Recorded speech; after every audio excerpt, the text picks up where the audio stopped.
সংস্কারের আইডিয়াটা কিন্তু হাওয়া থেকে আসে নাই। আমলাদের বক্তব্য শুনতে পাচ্ছি যে তারা এক ধরনের হুমকি দিচ্ছে, যারা এরকম আন্দোলনের নামে চাকরিবিধি লঙ্ঘন করছে তাদের বিরুদ্ধে অবশ্যই ব্যবস্থা নেওয়া হবে। এখন সময় জনগণকে সেবা দেওয়ার। বিগত রেজিমের যারা আমলারা লুকিয়ে আছে নানাভাবে এখনো, তাদেরকে আমরা চিহ্নিত। বরিশাল শিক্ষা প্রকৌশল অধিদপ্তরের টেন্ডার সংক্রান্ত কাগজপত্র সহ বিভিন্ন নথি বোঝাই 2টি ট্রাক আটকে দিয়েছে স্থানীয় জনতা। তাদের ধারণা নথিগুলো গায়েব করতে ফোন করছে ডি হিসেবে কি সিদ্ধান্ত দিচ্ছে। সিদ্ধান্ত দেওয়ার পর আমাদের গণ্যমান্য এখানে যারা উপস্থিত ছিল তারা বলছে যে এক্সচেঞ্জ সাহেবের যেন আপনি লিখিত পরিচয় একটা। আপনারা কিসের ভিত্তিতে আটকালেন, এটা কারণটা কি? সন্দেহজনক। সন্দেহটা কেন?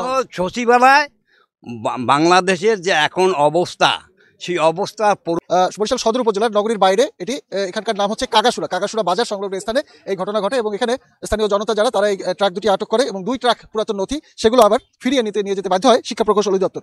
স্থানীয় জনতা আমাদের জনতার সাথে আমাদের কথা হচ্ছে, আমরা 2টি ট্রাক দেখেছি, সেই ট্রাকগুলোতে পুরাতন কাগজপত্র ছিল, নথিপত্র ছিল এবং সেখানে আমরা বিভিন্ন ধরনের টেন্ডারের কাগজপত্র সহ নানান কাগজপত্র দেখেছি। যারা ট্রাক দুটি আটক করেছে আমরা প্রত্যক্ষদর্শী, আপনারা আটক করেছিলেন, আপনাদের সাথে একটু কথা বলি, আমরা একটু তাদের সাথে কথা বলার চেষ্টা করি যে তারা প্রথমে কি দেখেছিলেন এবং কি দেখার পর আপনারা কি জন্য ট্রাক দুটো আটক করলেন, কেন? 2টা আমার মোহাম্মদ মিজানুর রহমান, কাকাসুরা, 2টা ট্রাক ভর্তি পুরনো কাগজপত্র দেখি। দেখার পরে তারা উত্তর দিক যাচ্ছে, তো যাওয়ার পর আমাদের স্থানীয় যুবক ভাইরা সন্দেহজনক। ঢাকা যে সচিবালয় দুর্ঘটনার পরে মানুষ এখন একটু সচেতন হয়েছে, কেননা এই কাগজপত্র কিনা সেই কাগজপত্র হইতে পারে, এই সন্দেহজনকে ওই ট্রাক ধরছে।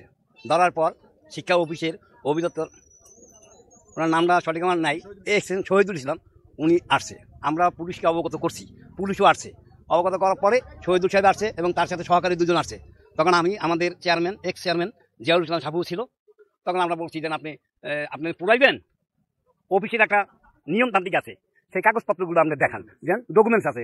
উনি ডকুমেন্টস দেখাইতে অপারক। উনি বলছে আমি সম্পূর্ণ আমি ওই ইয়ার মালিক, অফিসের প্রধান, যেহেতু আমার লাগে না। আমি এই কথাটা আসলে সত্য না, তো আপনি দেখান। এর মধ্যে আমরা গণ্যমান্য নিয়ে আমরা বলছি, অনেক সাংবাদিক ভাইরা আসছে, তারাও আমাদের কাছ থেকে জানছে, প্রশাসন ছিল।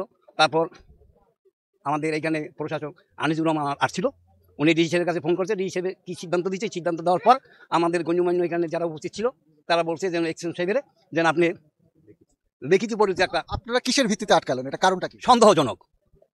সন্দেহটা কেন? সচিবালয় বাংলাদেশের যে এখন অবস্থা, সেই অবস্থার পরিপ্রেক্ষিতে এবং সচিবালয় আগুন দেওয়ার পরিপ্রেক্ষিতে সন্দেহজনক স্থানীয় পোলাপানে ধরছে যুবক ভাইরা ধরে দেখছে। তারা কোনো প্রমাণ দেখাইতে পারে না যে আমাদের অকেজ কাগজপত্র, পুরান কাগজপত্র সন্দেহ করে ধরা হয়েছে। ধন্যবাদ আপনাকে।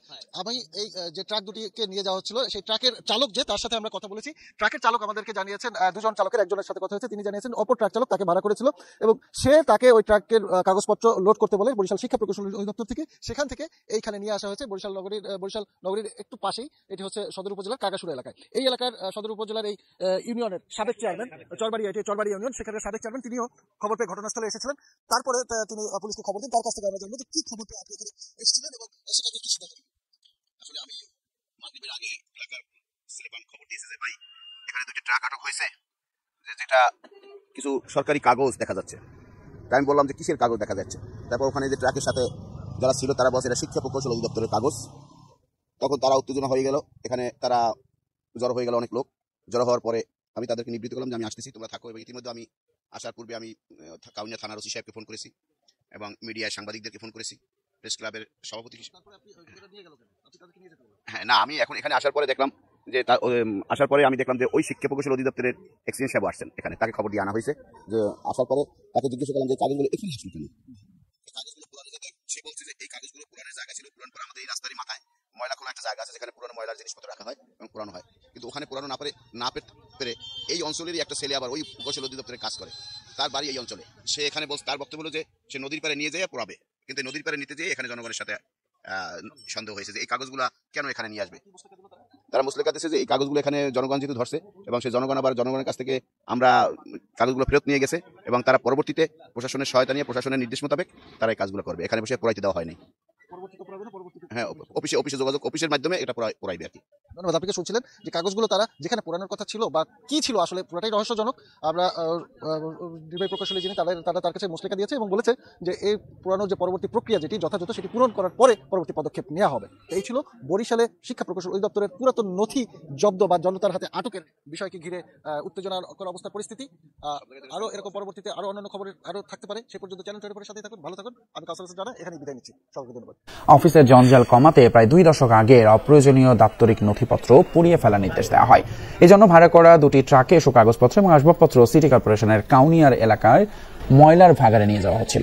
সাথে থাকা অফিসের 2 কর্মকর্তা ময়লার ভাগাড়ের স্থানটি চিনতে না পারায় ট্রাক ড্রাইভারের অফিস কর্মচারী ট্রাক দুটি কাগাসুরা এলাকায় নিয়ে যায়। এ সময় গুরুত্বপূর্ণ নথি নষ্ট করা হতে পারে সন্দেহে স্থানীয়রা ট্রাক দুটি আটক করে। ট্রাকে অফিসের শিক্ষা প্রকৌশল অধিদপ্তরের কিছু কাগজপত্র আছে যেগুলা পুরানোর জন্য আনছে নাকি। তো এখন তো সারা দেশেই তো একটা কাগজ পুরানোর হিড়িক চলছে।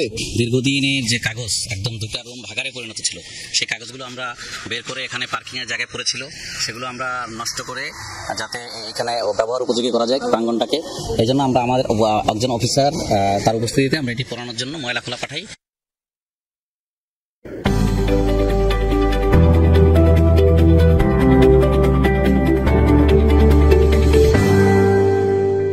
করেছি।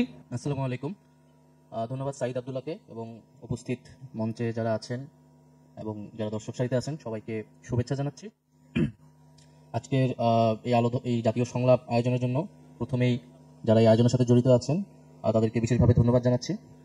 আজকে আমাদের এই আলোচনার যেই মূল টপিক বা লক্ষ্য সেটা হচ্ছে ঐক্য, সংস্কার এবং নির্বাচন।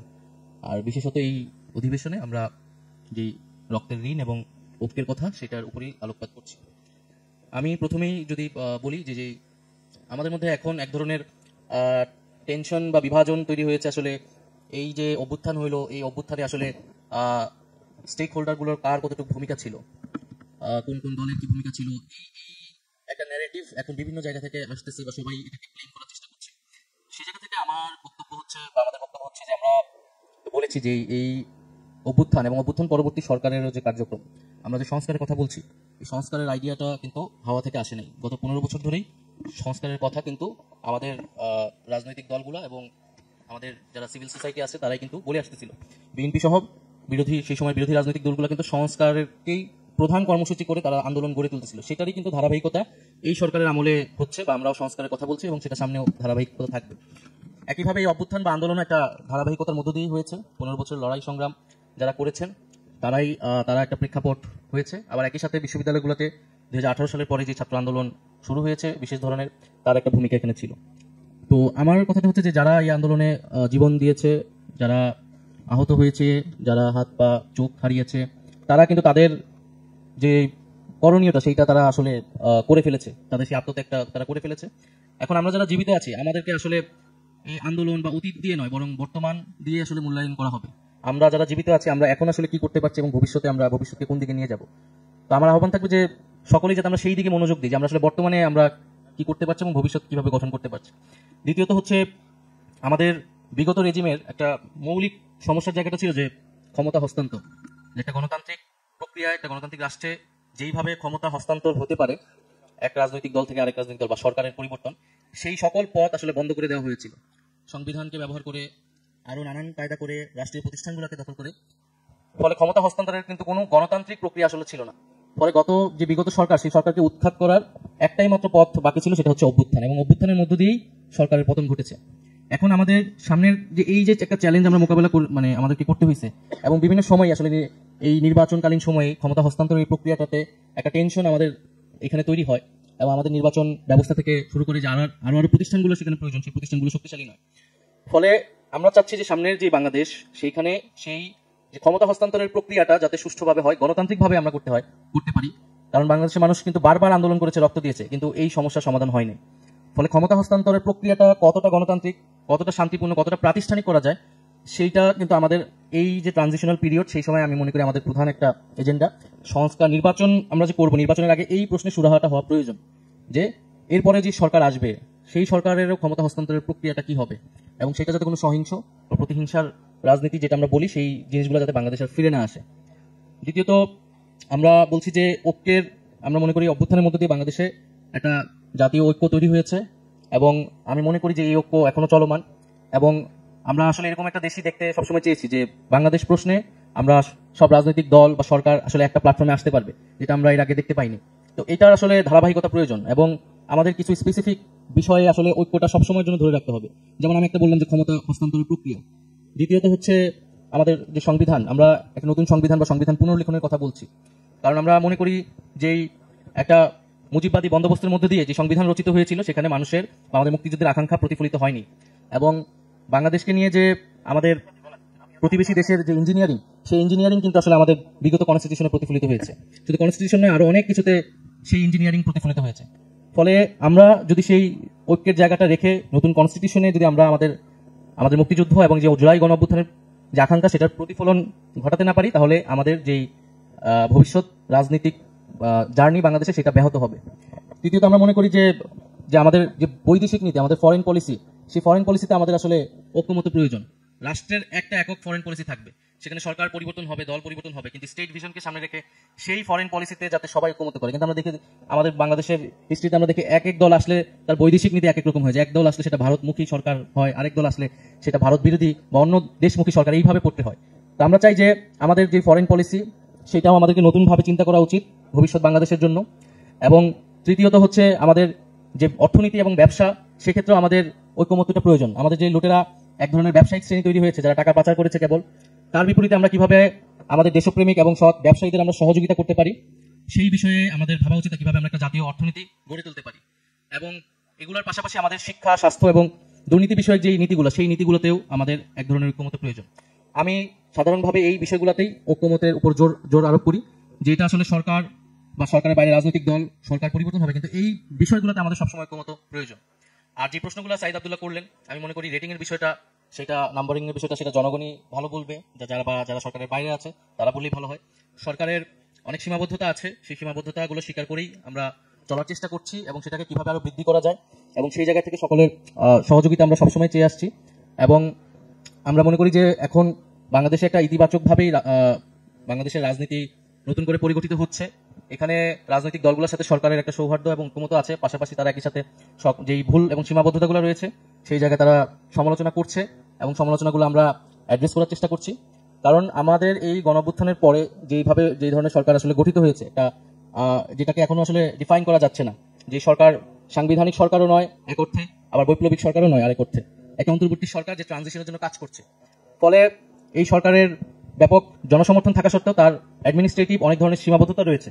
আমরা দেখছি যে এই খুব সাম্প্রতিক সময় আমরা আমলাদের বক্তব্য শুনতে পাচ্ছি যে তারা এক ধরনের হুমকি দিচ্ছে।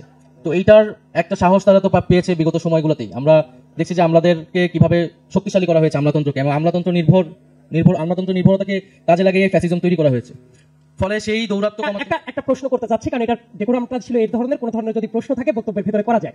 প্রশ্নটা হলো, আমাদের নিয়ে যে কথাটা হচ্ছে, গত 2 দিন আগে আমরা দেখলাম সচিবালয়ে আগুন লেগে গেল খুবই রহস্যজনকভাবে এবং সর্ট অফ পরিকল্পিতভাবে। তো এইটা যখন ঘটলো, তারপরে এই সরকার তাদের বিরুদ্ধে ভিজিবল কোনো স্টেপ এই 2 দিনের ভিতরে নিয়েছে কিনা, কাউকে বহিষ্কার করা হয়েছে কিনা, বা এমন কোনো কার্য গ্রহণ করা হয়েছে কিনা যার মাধ্যমে তাদেরকে দায়ী করা যায়, কোনো ভিজিবল কোনো স্টেপ নেওয়া হয়েছে কিনা? না, এটা আজকেও আমরা মিটিং করে আসলাম, এই জন্য এই অনুষ্ঠান দেরি হয়েছে। এটা নেক্সট উইকেই এটা খুবই কঠোর পদক্ষেপ আসবে। যারা এরকম আন্দোলনের নামে চাকরিবিধি লঙ্ঘন করছে তাদের বিরুদ্ধে অবশ্যই ব্যবস্থা নেওয়া হবে। এবং আমাদেরকেও আমরা বলছি যে এখন সময় জনগণকে সেবা দেওয়ার, আমাদের যে গণতান্ত্রিক ট্রানজিশনটা সেইটাকে সঠিকভাবে করতে সহায়তা করা। আন্দোলন খেলা কিংবা তাদের গোষ্ঠী স্বার্থে রক্ষার জন্য কিন্তু এত মানুষ জীবন দেয়নি। ফলে রাষ্ট্রের সংস্কার হলে আমরা মনে করি সকলেই ন্যায় বিচার পাবে। সেই সংস্কারে তাদেরও মত থাকবে, তাদের কথা শোনা হবে। কিন্তু একটা সংস্কারের মত আসলে তারা যে রিয়াকশনটা দেখিয়েছে, এটা আমরা মনে করি শুধু এটা তো তাদের নৈতিকভাবেও ঠিক হয়নি এবং তারা বিধিগতভাবে অনেক লঙ্ঘন করেছে। এবং দ্বিতীয়ত হচ্ছে বিগত রেজিমের যারা আমলারা লুকিয়ে আছে নানাভাবে এখনো, তাদেরকে আমরা চিহ্নিত করেছি এবং বিভিন্ন পত্রপত্রিকা এসেছে, তাদের বিরুদ্ধেও খুবই দ্রুতই পদক্ষেপ নেওয়া হবে। ধন্যবাদ। বক্তব্য কন্টিনিউ করা যাবে। তো আমি আমার বক্তব্য শেষ করব এটা বলে যে আমরা মনে করি যে ঐক্য প্রক্রিয়ার ভিতর দিয়ে আমরা আমাদের অভ্যুত্থান সংঘটিত হয়েছে এবং যে সরকারও একটা ঐক্য প্রক্রিয়ার মধ্য দিয়েই পরিচালিত হচ্ছে। আমরা চাই যে এই ঐক্যটা থাকুক এবং আমরা সংস্কারকে এই কারণে গুরুত্ব দিচ্ছি এবং এই সংস্কারের ধারণাটা কিন্তু আমাদের যে গত 15 বছরের লড়াই সংগ্রামের ভিতর দিয়ে তৈরি হয়েছে। রাজনৈতিক দল সহ পুরো বাংলাদেশই সেটা অনুধাবন করেছে। ফলে আমাদের ক্ষমতা হস্তান্তর প্রক্রিয়া সহ আমাদের নতুন বাংলাদেশের কাঠামো, আমাদের গণতান্ত্রিক প্রতিষ্ঠানগুলোকে শক্তিশালী করা, বৈদেশিক নীতি এবং আমাদের অর্থনৈতিক নীতি সহ শিক্ষা স্বাস্থ্যগত সে বিষয়ে আমাদের একটা ঐক্যমতের ভিতর দিয়ে আমরা এই ট্রানজিশনাল পিরিয়ড শেষ করতে পারবো। সবাইকে ধন্যবাদ। আসসালামু আলাইকুম।